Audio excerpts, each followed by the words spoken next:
유튜브 왜 못 믿냐? 교수도 하는 게 유튜브인데. 지 말만 맞다고 하네. 알아서 생각하세요. 님들, 사이버 레카는 믿고 나무위키는 안 믿는다고? 님들, 에잉 하여가 나무위키에 세뇌당한 놈들. 저기 진짜 눈치 없어서 죄송한데 님들 영상에 출연시켜도 되나요?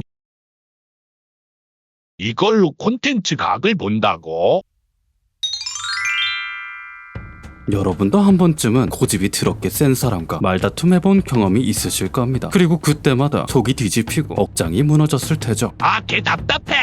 그러나 그 고통도 오늘부로 끝입니다. 왜냐고요? 제가 지금부터 베스트셀러 어른의 문답법을 가지고 고집쟁이를 이기는 유일한 방법을 알려드릴 거니까요. 어떻게요? 인트로에서 설명해드렸듯 제 채널 구독자분을 예시로 설명해드리려 합니다. 재미겠죠? 자, 잡설은 여기까지 하도록 하죠. 각설하고 이야기의 시작은 제 유튜브 최근 영상 나무위키가 생각보다는 괜찮다에 달린 나무위키 부정하는 애들이 유튜브는 긍정적으로 보는 것만큼 웃기는 게 없음 크크크. 요 댓글로부터 시작됩니다. 해당 댓글은 소위 말하는 배풀 나무위키 영상에서 가장 많은 좋아요를 받았던 댓글이죠. 그런데 오늘의 주인공 A님은 다른 사람과 달리 이 댓글이 썩 마음에 들지 않으셨나 봅니다. 현구야, 유튜브가 나무위키보다 훨씬 정확한데 뭔 개소리냐? 은신아, 갑작스러운 A님의 급발진, 웅성웅성. 이를 지켜보던 사람들은 고개를 저으며 정의의 철퇴를 꺼내 듭니다. 나대지 마세요. 뭔 개소리야? 그런데 신기하게도 좋아요로 두들겨 패는 강한 여론에도 불구하고 A님은 계속해서 보수 의견 왜 무시합니까? 공산주의세요. 나무위키에 세뇌당했냐? 내가 너한테 강요했냐? 라는 댓글을 달아대죠. 이후 이런 양상이 계속 반복됩니다. A님이 뒤틀릴 때마다 사람들은 더 세게 두들기고, 그러면 그럴수록 A님은 더 거칠게 반항게 되죠. 님들이 생각했을 땐 이 말싸움에서 승리한 사람은 누구인 것 같습니까? 저자가 강조하는 것처럼 이 말싸움의 목적을 살펴보면 그 답을 쉽게 찾을 수 있을 겁니다. 이 말싸움에서 목적을 이룬 사람은 누구일까요? 만약 이 대화의 목적이 자신에게 유리한 여론을 조성하고 상대방을 굴복시키고 쾌락을 느끼는 것이라면 A님의 패배가 확실하겠지만, 많은 이들이 논리적인 어조로 잘못을 지적하는 걸 보면 알 수 있듯 A님이 생각을 바꿔서 스스로 자신의 잘못을 인정하고 제가 잘못 생각했네요. 죄송. 라 말하게 하는 것이 목적이었을 겁니다. 그런데 해당 맥락에선 사과는커녕 더 강한 반발만 이끌어냈으며 결과적으로는 그저 양쪽 모두 짜증만 났을 뿐입니다. 이런 맥락에서는 이 대화에서 목적을 잃었다 할 만한 사람은 아무도 없었다 봐도 무방하죠. 아니, 아예 말도 안 통하는데 설득을 어떻게 해?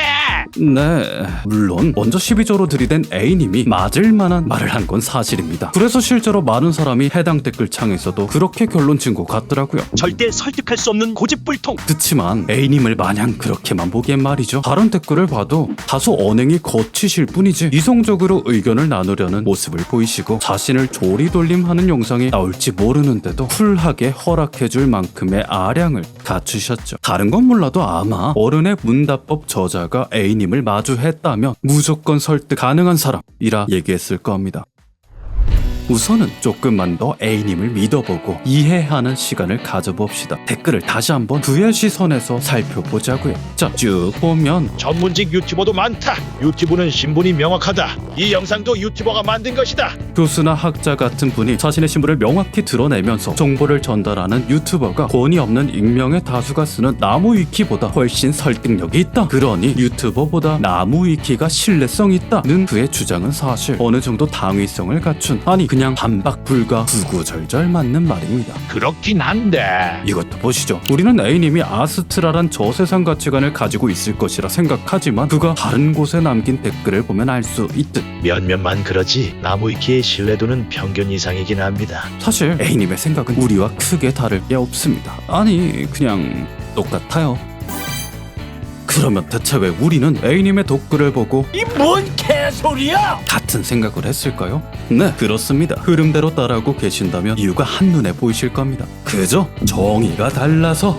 이렇게 논쟁 중에 상대방이 이해가 안 될 정도의 삽소리를 한다면 같은 단어를 두고 전혀 다르게 해석하고 있는 경우일 확률이 매우 높습니다. 언어란 매우 상징적이어서 같은 뜻이라도 사람 따라 경험 따라 맥락에 따라 달라지거든요. 바로 요렇게요. 아니 어떻게 청소 한 번을 안 해? 뭔 개소리야? 오늘만 해도 바닥에 떨어진 휴지 치웠는데. 여기서 서로가 정의하는 청소가 뭔지 아시겠나요? 커뮤니티 하는 사람 개극혐임.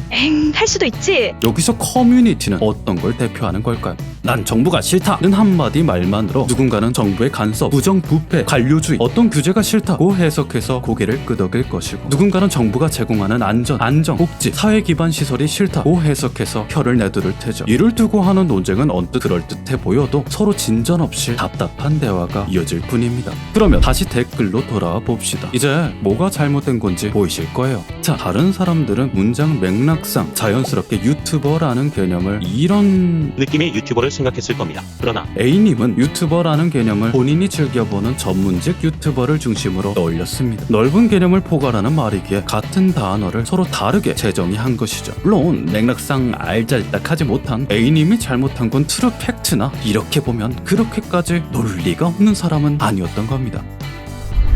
그러면 방법은 간단해집니다. 어떻게? 그냥 말하면 돼요. 우리가 정의하는 개념이 다른 것 같다고요. 에? 이미 그렇게 말했는데요. 네? 정말로요? 이거 보세요. 네, 사실 이 대화의 가장 큰 문제는 여기에 있습니다. 팩트 폭행이야. 아무리 이성적인 사람이라도 인간이라면 누구나 다수에게 일방적으로 두들겨 맞는 이런 상황에서 내로 하여금 위협당한다 판단하게 하고 본능적으로 방패를 꺼내들게 할 겁니다. 이렇게 하면 A님의 사과는 절대 네버 받지 못할 테죠. 1940년대 한 연구에선 두 팀으로 나누어 한 팀에는 소고기가 얼마나 중요한지 강의를 하였고 한 팀에는 소고기가 얼마나 중요한지 직접 생각해보라고 했더니 강의를 들은 팀은 고작 3%만 소고기를 먹었고 직접 고민했던 팀은 무려 37%나 해먹었다 하죠. 인간에게는 남이 쑤셔넣는 메시지보다 자기가 스스로 도달한 메시지를 훨씬 더 중요하게 생각하는 특이 있습니다. 그런데 우리가 A님에게 한 것은 이 원리와 정확하게 반대선상에 있죠. 메시지를 억지로 쑤셔넣으며 A님의 방어 기제를 자극했고 A님 스스로 반박거리를 떠올리게 만들었습니다. 이 원리에 따르면 A님은 필연적으로 더 고집을 부릴 수밖에 없었던 거죠. 그럼 어떻게 해? 정확히 이와 반대로 하면 됩니다. 우리는 왜 몰랐냐며 꼽을 주는 대신 저희는 맥락상 이런 유튜버를 떠올리고 있는데 A님이 정의하시는 유튜버는 뭔가요? 해당 맥락에서 유튜버의 정의를 확실하고 예의 있게 되묻고 반대견해에서 생각해보게끔 했다면 말싸움이 이렇게 길어지진 않았겠죠. 더욱이 여기서 A님이 쪽팔리지 않게 맥락상 오해할 수도 있다고 봐요. 대로까지 만들어줬다면 착각할 수 있긴 해요. 심리적으로 안전한 환경을 조성해줬다면 A님도 스스로 곰곰이 생각해보고는 맥락을 오해했다며 거친 운동을 사과했을 겁니다. 그쵸? 네. 무엇보다 A님은 사실 10년 넘게 위키에 일생을 바치셨을 정도로 해당 시스템에 대해 잘 이해하고 계신 분이거든요. 위키 시스템의 문제점도 너무너무 잘 아시는 분이라 다소 거칠어지지 않았나 하는 옹호를 해봅니다. 그러니까 제 구독자 건들지 마시고 저를 욕하시라고요. 하하.